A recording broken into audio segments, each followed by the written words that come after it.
Hey, wives.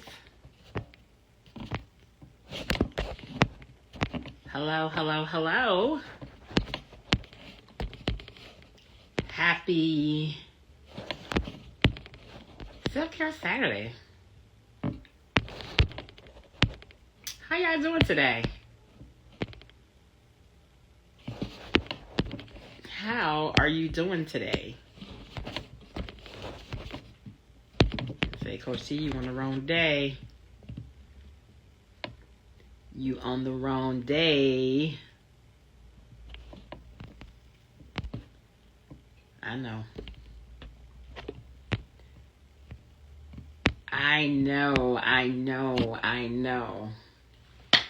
Listen. Don't want to hold you long. Know y'all out in these people's streets on this Saturday. The weather is weathering today. It's nice outside. I know. Because I just came from out there. Coach T did things a little backwards this weekend. I went and did my self-care day stuff first.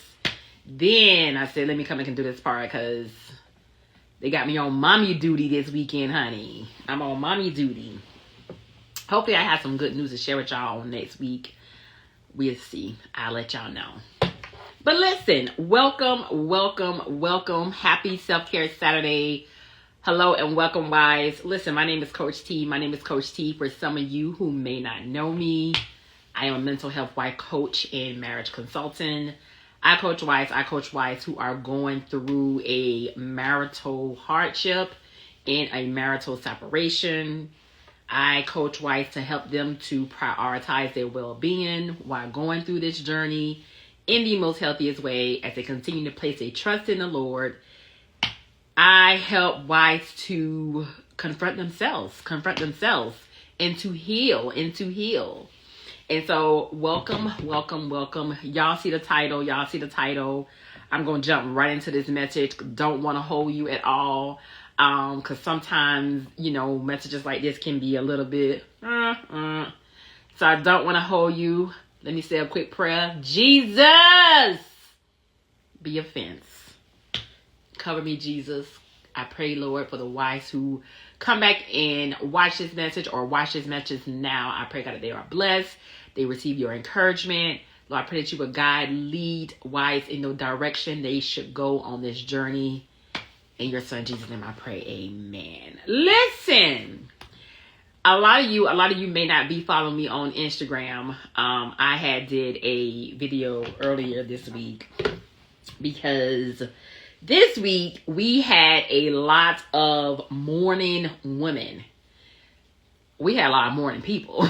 It wasn't just women. We had a lot of people that was mourning during this week.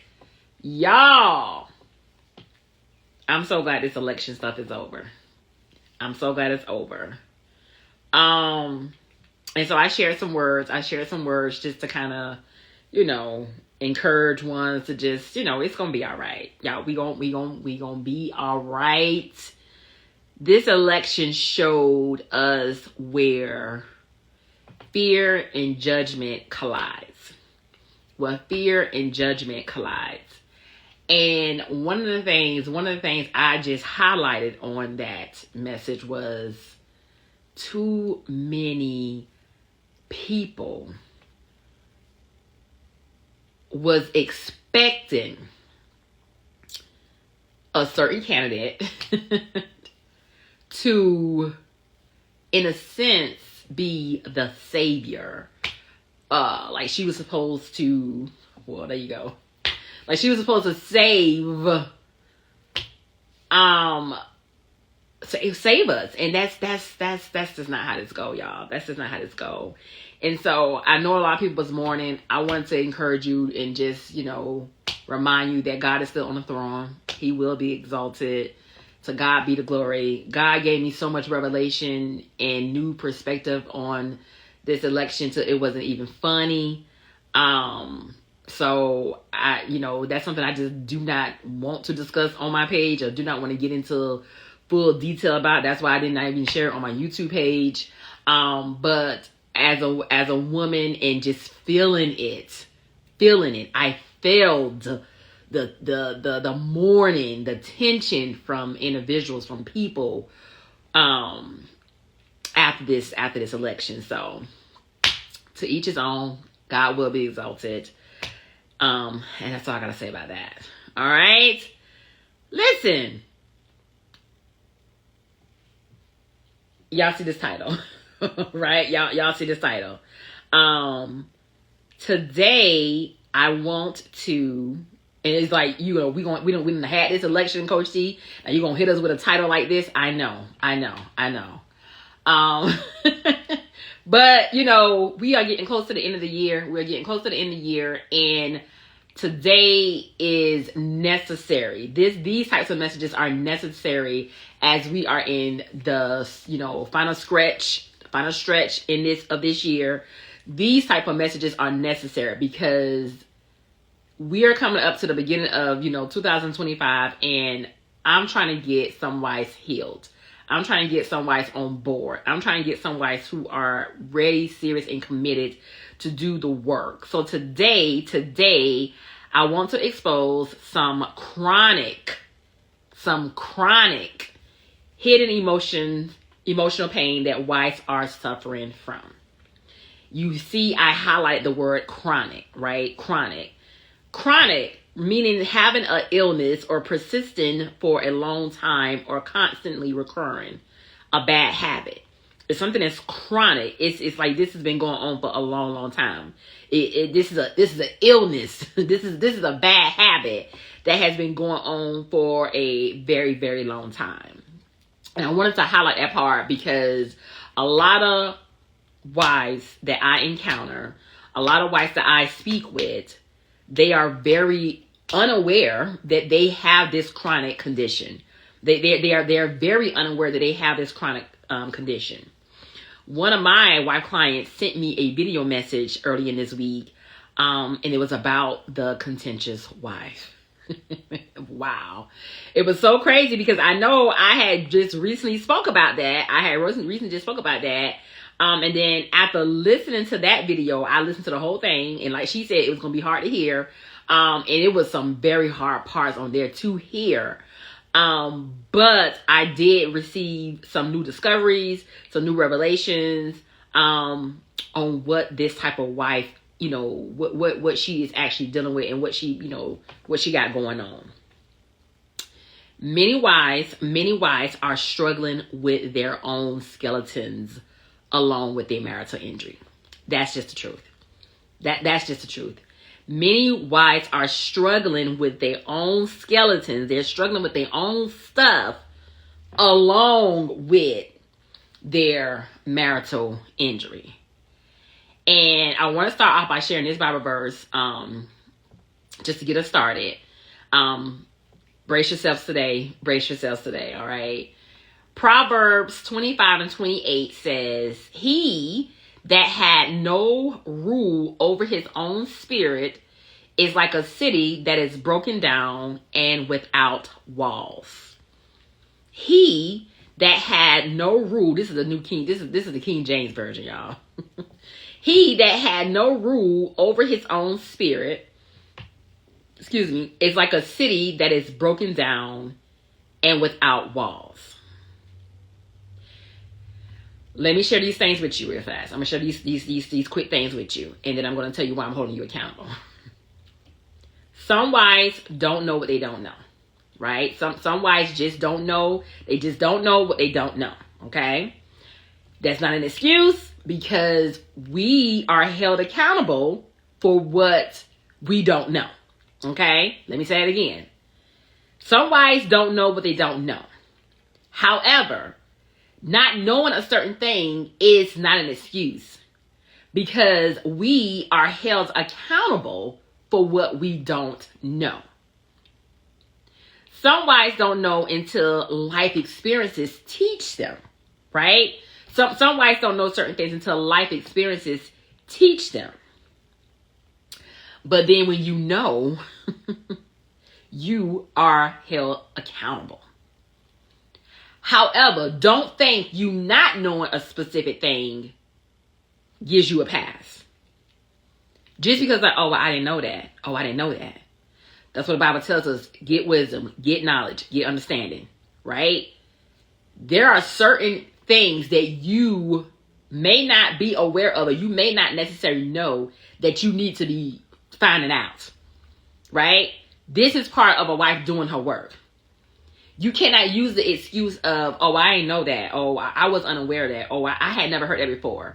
Or God is always teaching, right? God is always placing you in positions for you to learn lessons. And that's why I tell wives all the time, there's too much work for you to do. There's too much work to be done for you to feel like, oh, what am I supposed to do in the meantime? Oh, what am I supposed to do in between time? You're supposed to be doing your work. There's always something new that you can be learning. There's always something else on the horizon. There's always something that God wants to expose and bring to your attention. So not knowing a thing is not an excuse, right? But some wives just don't know what they don't know. Today, I want to hold some wives accountable, right? Today, I want to hold some wives accountable. When God asks a wife, and yeah, I know I share this I share this a lot. But I like to highlight this part because so many times you hear different stories, people testimonies, different, women speaking about standing for their marriage. And it's like, ma'am, are you sure you're supposed to be doing this? Are you sure you're supposed to be doing this? Right? When God asks a wife to stay in an unhealthy marriage, that she has biblical reasons to leave, and he's asking her to stay to be his representative, this wife have to know that she is going to be challenged in ways that she has never been challenged in her life. Right? She has to know that up front. She has to know that she's going to be challenged in a way that will literally make her question, am I really supposed to do this? A lot of times, and like I remember in the beginning of this, when I was, first started coaching wives, and how so many wives would be like, so, like, yeah, I'm standing for my marriage. And like, they would be so like, geared up about it.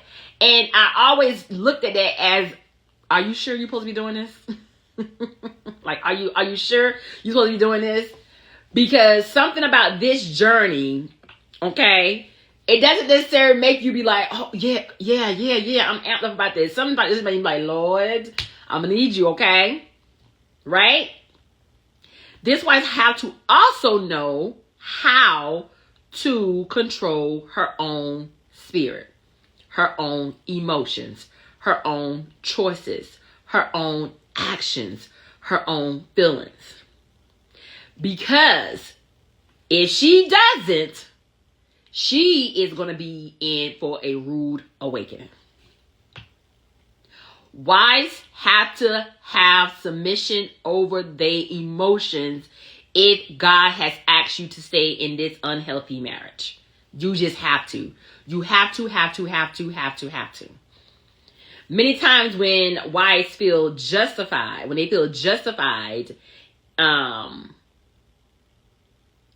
in a certain situation, their behavior tends to reflect their feelings and their actions.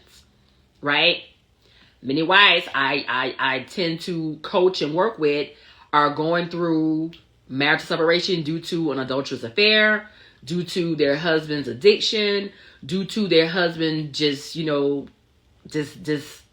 dismissing himself from the role of husband, from the role of father, from the role of being the leader of their home. So he's basically abandoned at home.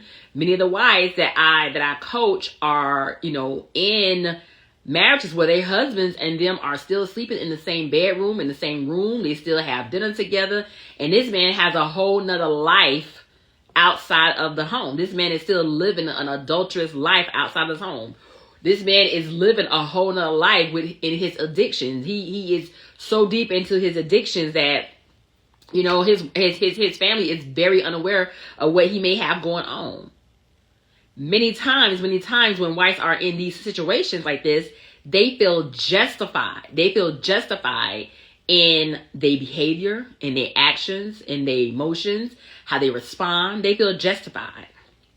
Wife, I want to remind you today that bad company corrupts good behavior. Bad company corrupts good behavior. Let's talk about your husband's unhealthy choices for a moment. Just for a moment. They do not matter. They do not matter. Your husband's unhealthy choices, his bad behavior, his actions, the things that he's doing, they do not matter. Now, a lot of times wives say, well, what you mean they do not matter, Coach C? He's out here, he's doing this, he's got a whole other household, he's not helping me in the household, I'm doing everything by myself. They do not matter. All that matters is your response to his unhealthy choices. All that matters is your responses to his unhealthy choices. Wives have to understand this on today. The stuff that your husband is doing, the stuff that he got going on, it does not matter. Now, for some wives, it may take you a minute to get to that place. It may take you a minute to come to full acceptance of that. It may take you a minute for that reality to kick in. Because you have been used to your husband. You have been used to, having things a certain way, living a certain lifestyle. You and your husband were best friends. Y'all did everything together. You have been used to your husband being there. This kind of caught you off by surprise. You didn't sign up for this. Some wives, they enter into this marriage, with like, I didn't sign up for this type of thing. Like, I didn't know this was part of the marriage, committee. Like, I wasn't part of this. I didn't know anything about this. So it may take you a while to come to realization about this. Many wives feel like, I don't want to be taken advantage of. I don't want to be, walked all over. I don't want to be trampled with. I don't want to feel like, I can't, hold him accountable. I don't want him to disrespect my boundaries. None of that matters. None of that matters. All that matters, wives, is your responses to his unhealthy choices. Too many wives are saying with their mouth that they are standing for their marriages, but they haven't learned how to stand up for themselves yet. Let me say that again. Too many wives are saying with their mouth that they are standing for their marriages, but they haven't learned how to stand up for themselves yet. They themselves are unaware of their own well-being and how far away they are from the Lord himself. Too many wives are saying out their mouth, I'm standing for my marriage, I'm standing for my marriage. Yet and still, they are so unaware of their own selves. Wife, you have to understand that your relationship with the Lord is the foundation of this journey. Your relationship with the Lord is the foundation of this journey. God handpicked you because he knew there is something in you he can trust. God handpicked you because he knew something in you can be able to get this job done. But God also handpicked you because he also knew there are some lessons and some things that he wants to teach you along the way. And there are some lessons and some things that he wants to teach you and show you about yourself. The foundation of standing for your marriage and being in this type of position is the relationship that you have with Christ. The relationship that you have with Christ will determine how far and how long and how well you would do on this journey. And many times, wives are struggling like they are because their foundation is shaky. Their foundation is broken. Their foundation is cracked. Their foundation has a leak in it. Too many wives are struggling with this stand-in because their foundation is off. Their relationship with the Lord who chose them for this is off. So let's go back to the contentious wife. Let's go back to her for just a moment. A contentious spirit is birthed out of a unhealed emotional pain and or from a non-existent or unhealthy relationship with God. This is how this spirit is birthed. Many times, like I said earlier, wives feel justified because of what they're going through in a marriage. They feel justified because of what their husbands are taking them through. They feel justified because of the different circumstances that they are enduring, right? But what I have discovered is that this contentious spirit is birthed out of some type of emotional pain. Now, it can be emotional pain from your husband, in your marriage. It can be an emotional pain from your past. It can be something from your childhood. It can be something that you have encountered, on your journey. It can be something that you brought into the marriage before you even got to this place where you and your husband are. So this unhealed emotional pain can be something from the past. It does not necessarily mean it's just from your marriage, okay? So a contentious spirit is birthed out of from an unhealed emotional pain and or from a non-existent or unhealthy relationship with God. So either you are in a place where you have some unhealed emotions, and or your relationship with God is not steady. It's not good. It's not in a good place. Why? That contentious spirit is present because you have not dealt with it. When I tell wives that when a lot of times when wives sign up for consultations with me, and they start sharing all this information about their husband. Oh, he did this and he's doing this and he got this going on. Da da da da da da da da. And they give me this long list, and I bust out with a question like, okay, so how did you contribute to it? So how did you contribute to the breakdown of your marriage? That is actually one of the questions that's on my questionnaire that I ask the wives when they sign up to do their consultation. Because so many times wives want to give me the whole rundown of their husbands, which, okay, we're here for that, right? You sign up because you got something going on in your marriage. You have a marital injury. We're here for that. But one of the things that I am always most concerned about when speaking to wives is, but how did you contribute to it? How did your hand be in it? What have you done to contribute to this? When I hear wives always talking about their husband, they point all the fingers at him. He did this, he did this, he did this, he did this, da da da da da da. That always makes me question, she got some unhealed or some hidden things that she's unaware of. She has a lot of hidden or a lot of unhealed emotions that she has not dealt with. She has a lot of things that she's still dealing with, right? Wise, you have to deal with that unhealed emotional pain. You have to deal with that, okay? The presence of a woman, of a wife or wife, should give off a good smelling aroma. A nice smelling fragrance. One thing about Coach T, you come to my house, if you get in my car, in my bathroom. One thing about Coach T, I'm going to have a candle somewhere lit. I'm going to have some oil, going. I'm going to, have some kind of freshness going in, some plugins in my job. They be coming, they be like, oh, it smells so good in here. Like when you come in my presence, you're going to smell some good smelling aroma, right? And one of the things that God had taught me a long time ago is that the presence of a woman should give off a good smelling aroma. She should have a good smelling aroma, so a good smelling fragrance should be around her. But if that woman doesn't carry, if that woman carries a contentious spirit in her, she's gonna show up stinky. Now, I'm not talking about physically like musky stinky or the other word stinky to start with an L. I'm not necessarily talking about stinky like that. But she's going to show up stinky probably in her attitude, in her demeanor, the way she talk. She's going to show up stinky in other ways. There are too many stinky wives standing for their marriages. I told y'all to embrace this, okay? I told you to brace yourself. There are too many stinky wives standing for their marriages.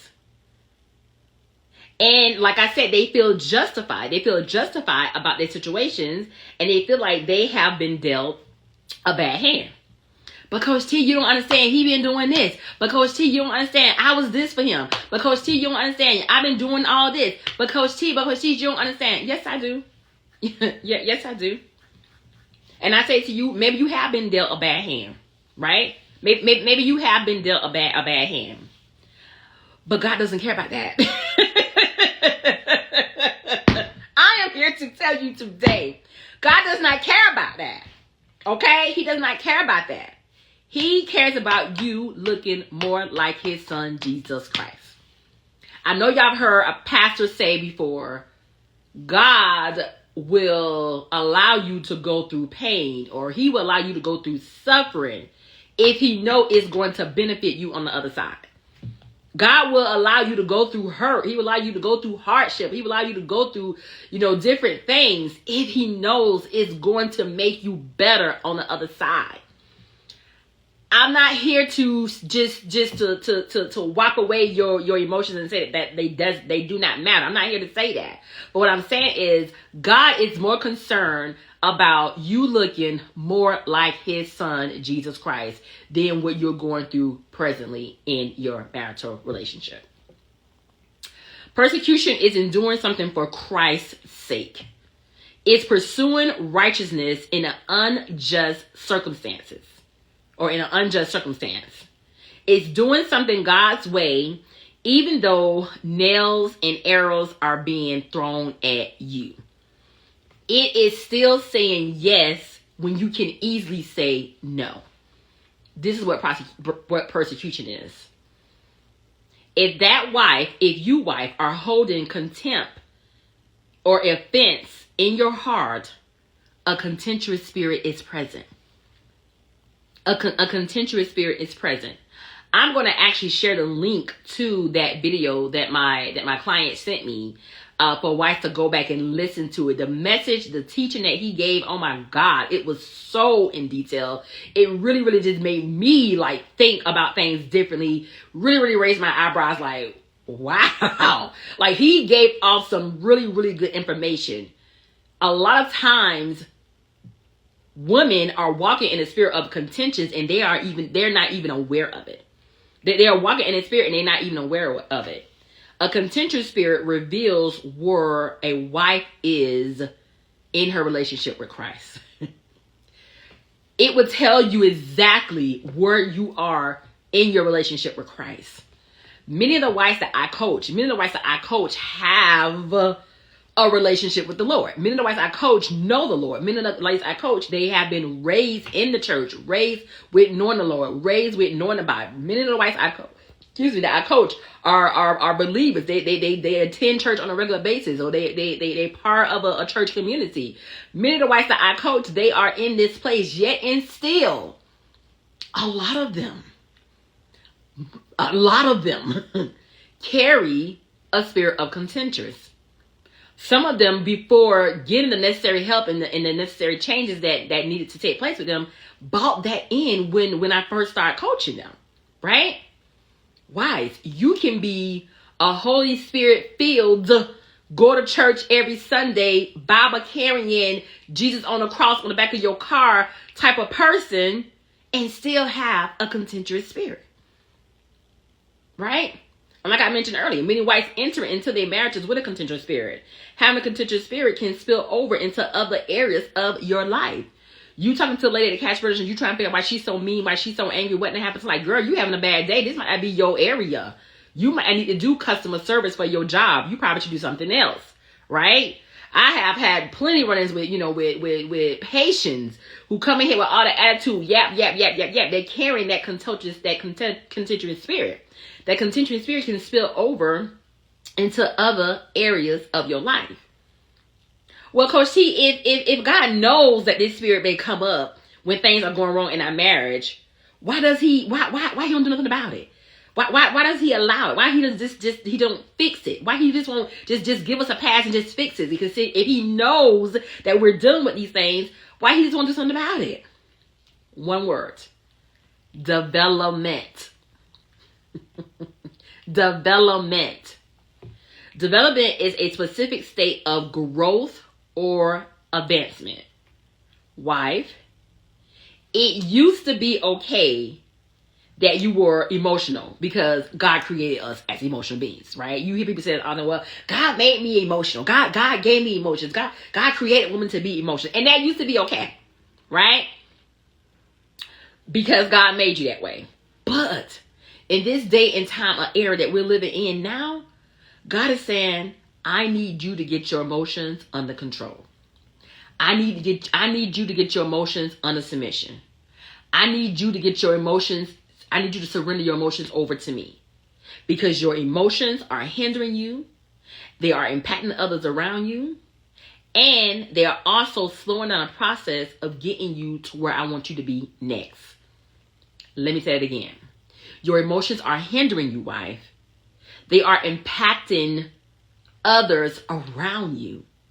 And they are slowing down the process of where God is trying to get you next. Because see, I thought your emotions matter. Like I thought my emotions matter. I thought God is concerned about my emotions. Yes, they do matter. And God is very much so concerned about your emotions. He's very much so concerned about the pain that you are enduring. His daughters, he do not want to have to suffer. And this is why God is exposing this in this hour. God said, because I care about you so much, because I care so much about your emotional pain, because I care so much about your well-being, I need to bring this to your attention. It is no longer okay for you to use your emotions as a reason, as a reason for misbehaving, for mistreatment, for mishaps, for stopping what I'm trying to get to you or get you to next. Your husband may not be able to handle your emotions. Your children may not be able to handle your emotions. Your family members, the people that you are interacting with on a daily basis, but God can. God can. And God is saying, you have to give your emotions to me in this hour. Why?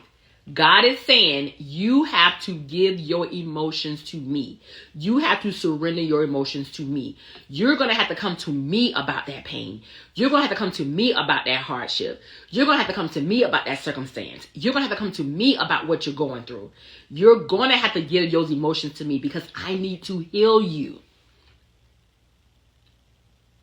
So I want to share with you 3 ways that you can submit your emotions to God. All right. Like I said, God is exposing chronic emotional pain in this hour. And it is necessary. It is so necessary. All right. Number one, one of the ways that you can submit your emotions over to God is by being honest with him. Being honest with God. Being honest with God about what you are feeling, what you are going through. Be honest with God, right?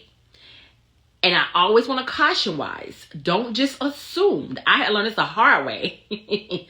Don't just assume when you ask God to help, right? When you ask God to help, when you ask God to stop the pain, when you ask God to come into the situation, when you ask God to do something about it. Don't just assume that he's going to do something about it for you. He's going to do something about it based off of what he feels is necessary for you to get whatever you need to get in that situation. Sometimes I've experienced this, where God will allow me to go through that pain, where he said, I'm not going to stop the pain. I'm not going to stop this situation. I'm going to let you go through it. And as you are going through it, I'm going to teach you the lesson on the way. I'm going to teach you the journey on the other side. Sometimes that will even make a person be like, well, if I'm going to get it that way, then I don't want to do it. Like, if I'm going to get it that way, then I want to do it. No, you're holding your own stuff up. That's part of the development. That's part of the development, right?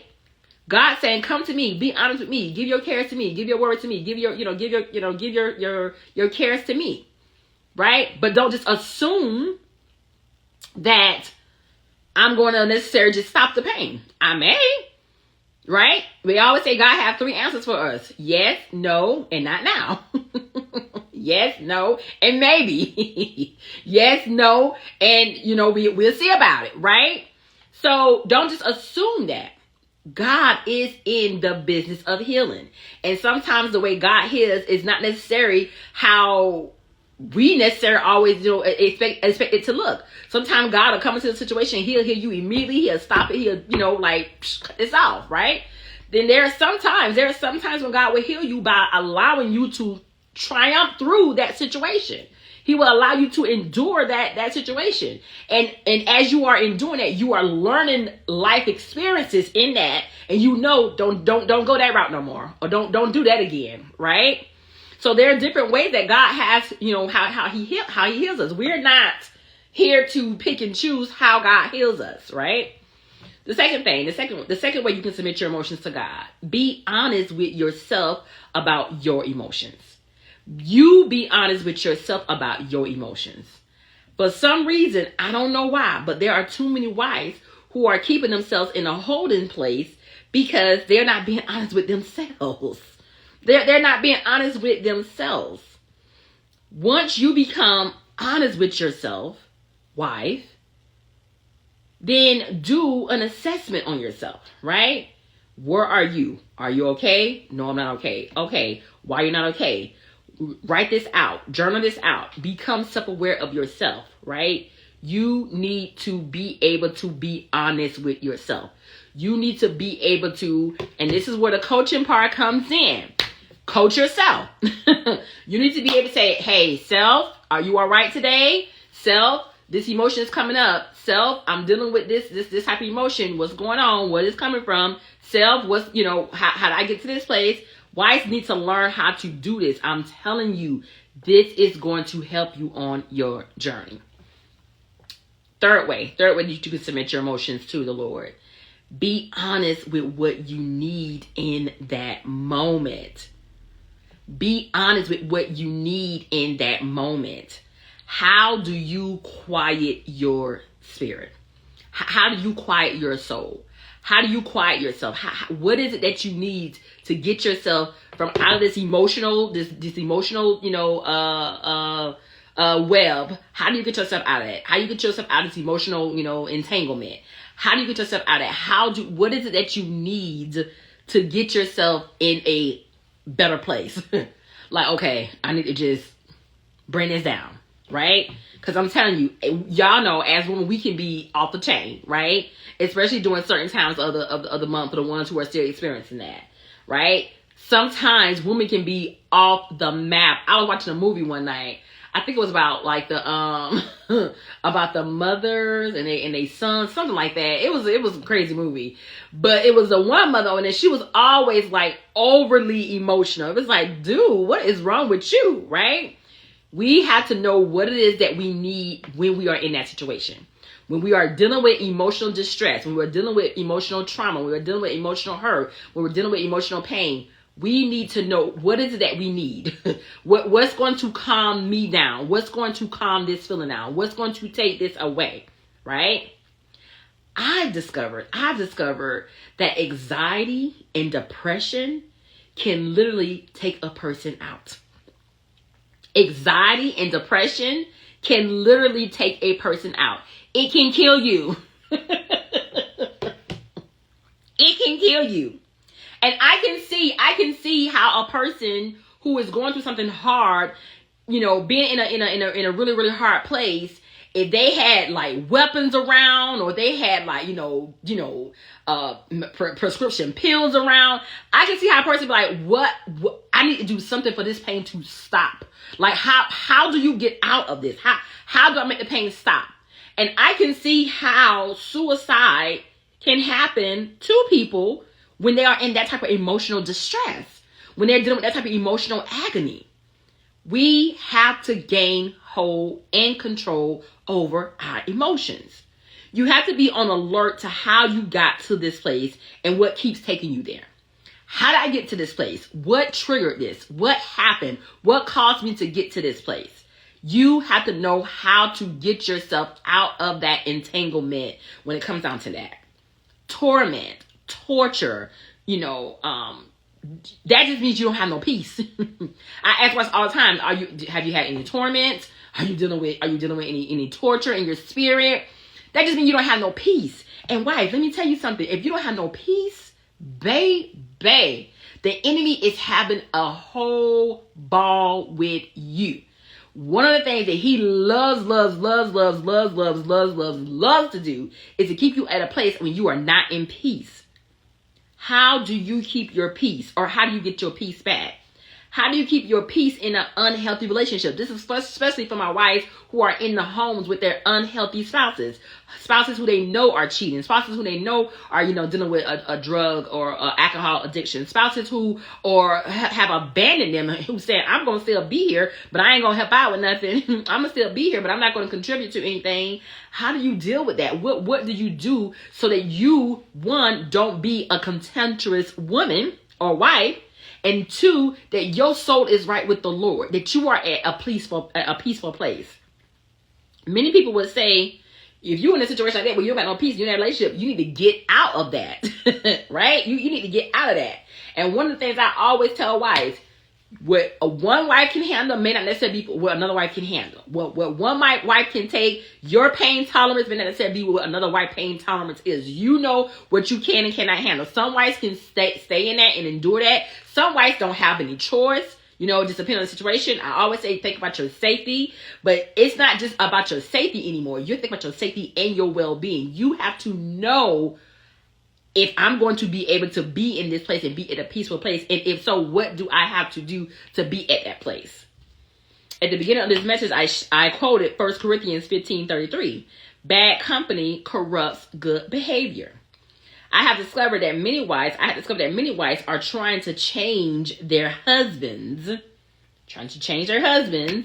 but in many cases, their husbands are changing them. They think that they are changing their husbands, but really their husbands are changing them. They keep trying to help him, right? Because they're their husband's helpmate, so they think that they are helping him, but in her helping him, he's changing her. He's changing her mood. He's changing her attitude. He's changing her personality. He's changing her behavior. He's changing the way she responds. He's changing the way she shows up. Baby, I can remember, y'all know I talk about that monkey on your back. I can remember being a monster in certain seasons where it was like, this is not who I am. You making me somebody who I'm not even, who I'm not. And I'm becoming this person because I'm trying to be here for you, You have to know, wife. You have to know when enough is enough. And wife asks this question all the time. Well, how do you know when enough is enough? You know when enough is enough when your behavior, when your character, when your disposition, when the way you show up is out of alignment, does not represent Christ, and you are somebody else. That's when you know enough is enough. And in those circumstances and in those situations, it's not about God, do something about him. No, it's God, do something about me, because this is not going to work. This is not who I am. I don't like the person that I am becoming on this journey. And I talk to so many wives who I ask this question, do you like who you have become? Are you okay with the person that you have become over these years? Are you okay with the person that you have become while being in this marriage, by being married to this person? And so many people want to point the blame and point the fingers at the other person. Oh, it's him. He's making me be this way. And like I said, they have justification to say these things. Oh, he's the one that's doing that. He's provoking me. He's doing these things. He's doing that. He's doing that. But wives got to not use that as an excuse anymore. God is saying enough is enough. Because at the end of the day, I still give you the fruits of the Spirit. And the fruits of the Spirit, one of those fruits is having self-control. If we go back to Proverbs, that verse we just read, Proverbs 25, it talks about you have to have control over your own spirit. Too many wives are using the excuse about it's him, it's his fault, it's him. He's making me be this way. You got to take accountability for yourself. Even if he's wrong, even if it is his fault, even if what is happening is not right, even if what he's doing is not right, go back to the beginning. Did God tell you to stand or stay in this marriage? And if God told you to stand or stay in this marriage, your only job is to represent him. And you telling me, with you behaving this way, you're representing God, you're lying. Because there's no way you're going to be able to represent God with somebody leading your emotions like that, with somebody having control over you like that, with somebody's changing your mood, changing your attitude, making you come all out of character, making you be all disrespectful and saying all kind of words that you know you wouldn't say, making you become a whole different person. You're not going to be able to sit here and tell me that you've been a representative of Christ in situations like that. You're not. Your husband is changing you. You're not changing him, right? Your husband is changing you. You are not changing him. Bad company corrupts good behavior. Bad company, including your husband, your husband's company, your husband's presence, your husband's choices, your husband's mood, your husband's behavior, your husband's choices is corrupting you, wife.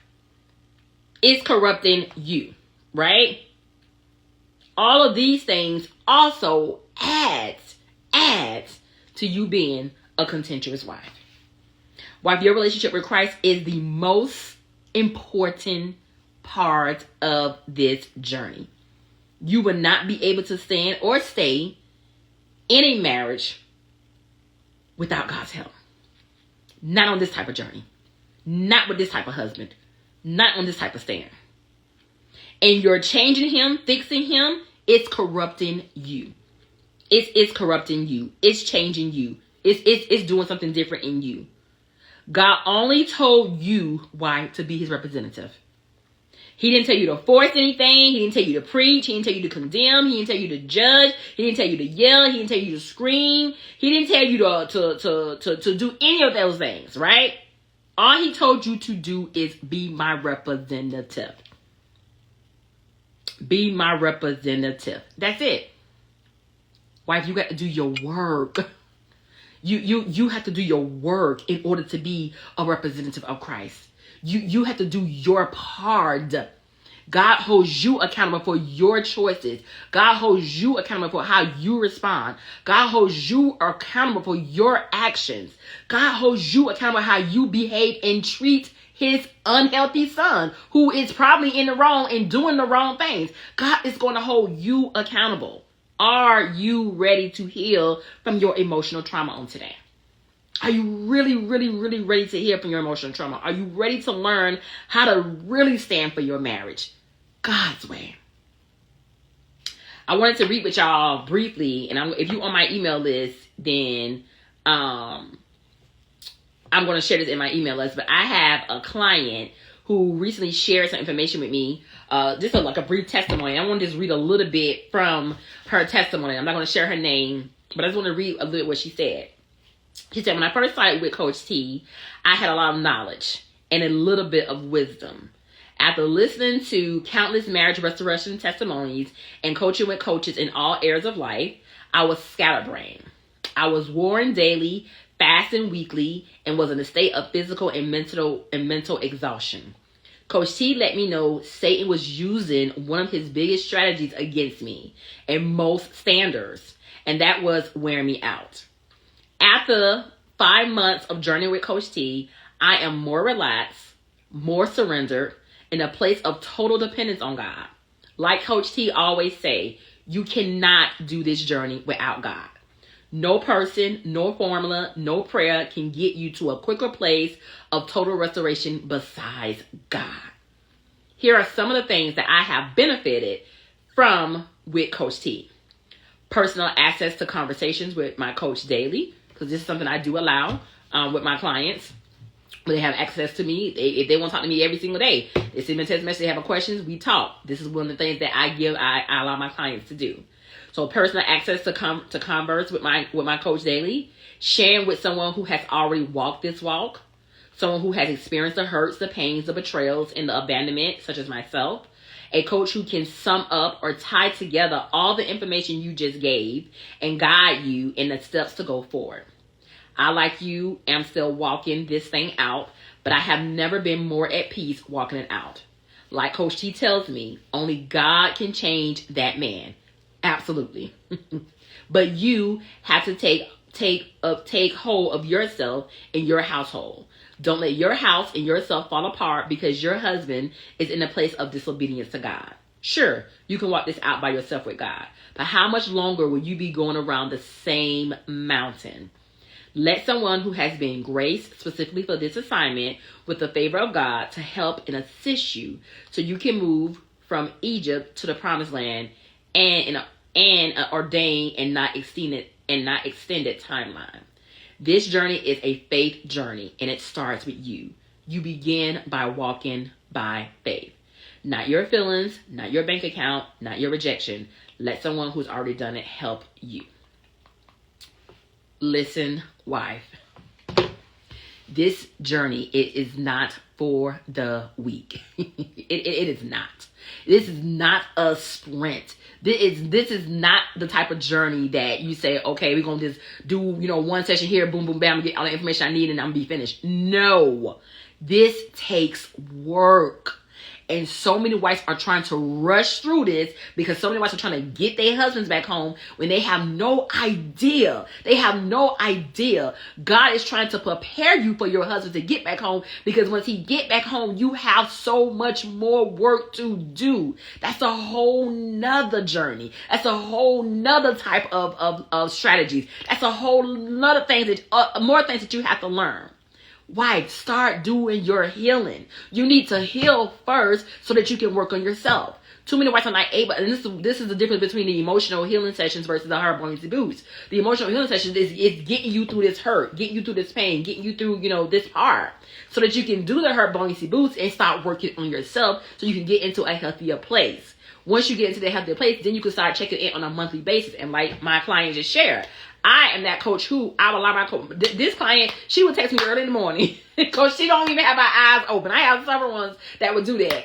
I don't even have my eyes open. I got a text from her. And they basically are sharing me what they got going on, if something come up, this and that, whatever. And I'll allow it because I know how that feels. I know what that was like, not having somebody in the beginning of my stages, not having somebody there. And that was something I wanted to do. I wanted to make sure that I be available to my wives. But I don't do that for everybody.